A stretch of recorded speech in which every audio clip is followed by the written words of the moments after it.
What's up, y'all? It's Henry from the PSI Defense channel coming to you with another video. I know a lot of you guys have seen my new VKS posted. It's a OD green VKS outfitted with Balder Pro. It's going to be one of my favorite laser tack lights to offer with the VKS. I'm getting away from optics because, you know, the expense of having red dot or green dot, you know, $200-300, even $50-60, just to be up there looking pretty when I never use it. I always tend to use my laser tack lights. Is ridiculous. So I'm going to stick with the iron sights unless the customer specifically requests they want some kind of optic on top. I'm happy to provide that. Or, you know, if there's something that you have or you want to purchase to go on there, it's definitely a choice, but I can guarantee you in most scenarios, you won't even use it, especially if you have a superior laser tack light like the Balder Pro R. It's pretty much what I'm going to be putting on all my VKSs from here on out, because when you put an angled foregrip on there, as you see, I have this angled foregrip. I think it's Fab Defense angled foregrip. One of the best foregrips I've come across because it's ergonomic. It's very comfortable, gives you a very positive grip, and with the Balder Pro right there, it allows you to activate it with your natural grip position. So you can activate it with your thumb switch. There's momentary on-off if you hold it, or if you squeeze both top and bottom, you can blind somebody with 1300 lumens from your Balder Pro R, rechargeable. Magnetic rechargeable. So that's an awesome light. I think that's as far as I'm going to go as far as optics and lighting on these, because in my opinion, it's the best option. It's actually perfect, functional. The laser is right there inside of the lens.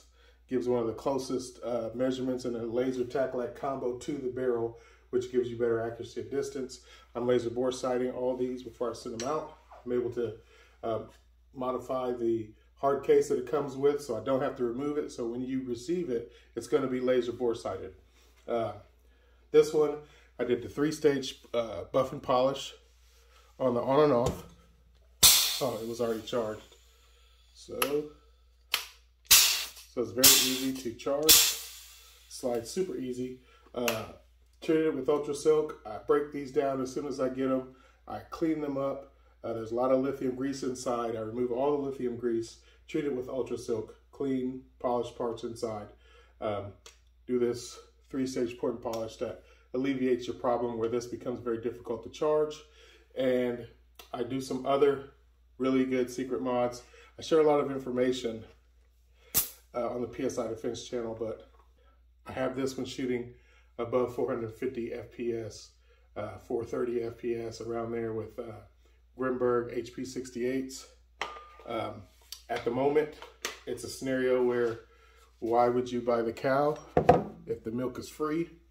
So not that I want to be like that or anything. You know, I've started this channel to help everybody, but you know, if you can't get your VKS to shoot 70-80 joules, but your VKS is shooting 60 joules, you really have nothing to cry about.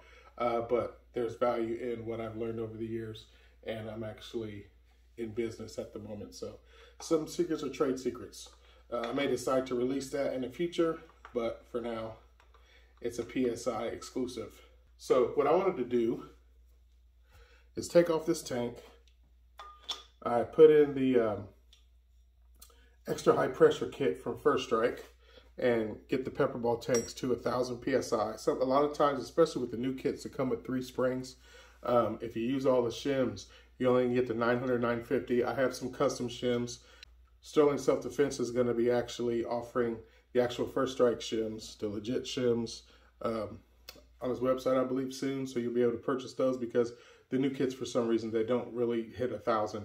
The older kits with just a single spring, you used to be able to get 1000, 1100, where you would have to remove shims to get 1000. But as you can see, this tank here is squarely at 1000 PSI. Okay, I don't recommend going any higher with your VKS with that. A lot of times it will bleed out the excess pressure. So I'm going to go ahead and head out to the garage and shoot off a few rounds.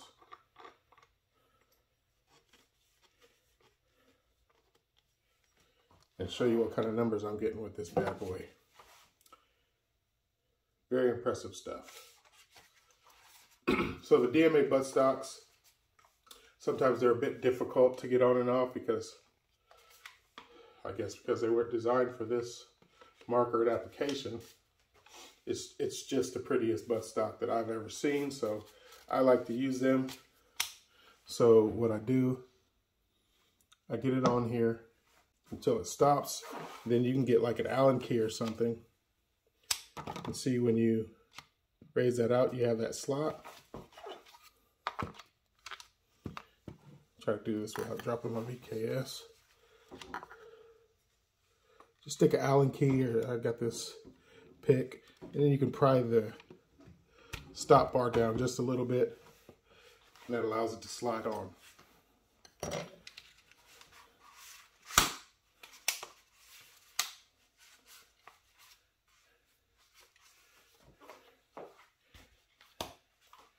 Now I recommend, you know, it's also difficult to get off. Unless you absolutely have to, I recommend just leaving your tanks on your markers in order to charge them, in order to refill your tanks. The refill nipple is easily available. You could bring this into any paintball shop. I recommend bringing it in without a mag, even in the case, so nobody thinks you're walking in there with an AR.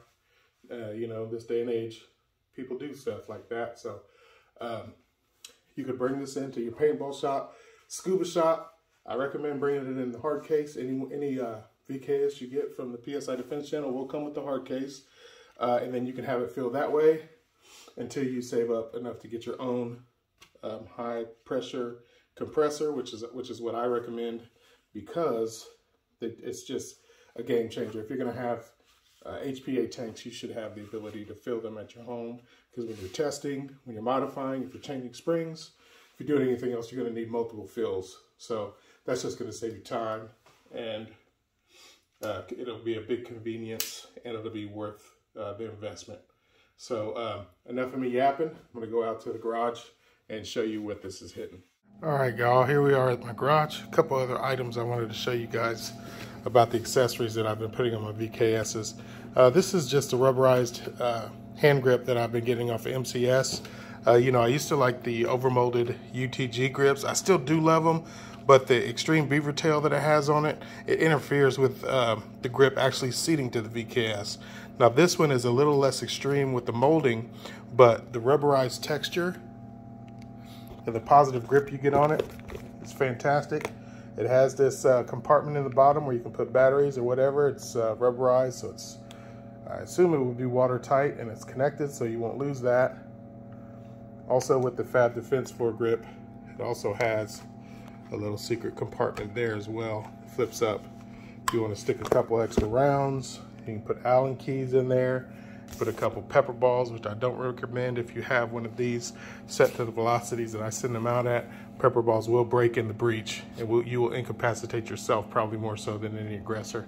But here we go, guys. All right, as you can see, I'm loaded up with HP 68s. That's a 7.8 gram shaped projectile, copper nylon composite impact round.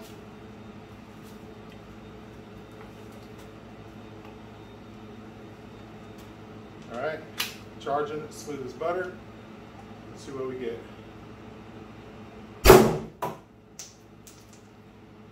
438.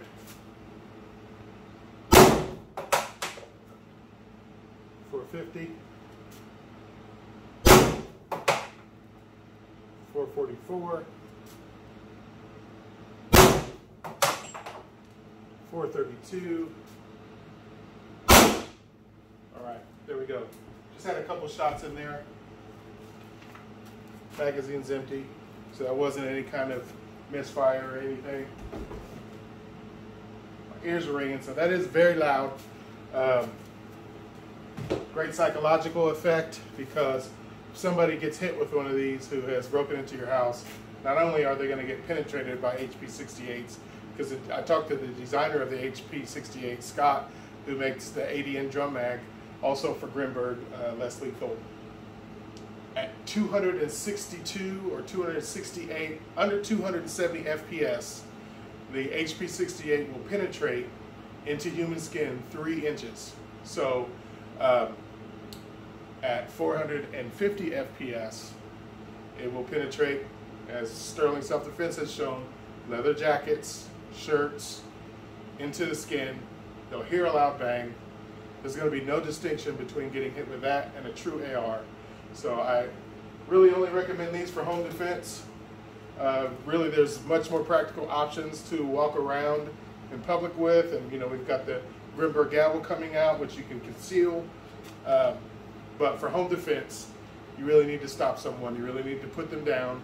I don't recommend shooting anybody in anywhere vital, but if you hit somebody in the leg or arm or shoulder, you're going to cause a lot of damage. They will need an emergency room shot, and if that doesn't stop them, then you need to go further, then you definitely have the power and capability to protect yourself, protect your home, protect your loved ones. So that's it for this video. PSI Defense Channel, this is the PSI G.I 70, and it's available now. Email me here for details, or if you're interested in this or another VKS build. I'm really loving the direction we're taking with the VKS. I'm really loving outfitting them, and for home defense, which is what most people need less lethal for, this is your best option in my opinion. So again, this is Henry signing off. Remember to take care of yourselves and each other. Make sure you show some love today, because life is about people, y'all. Peace.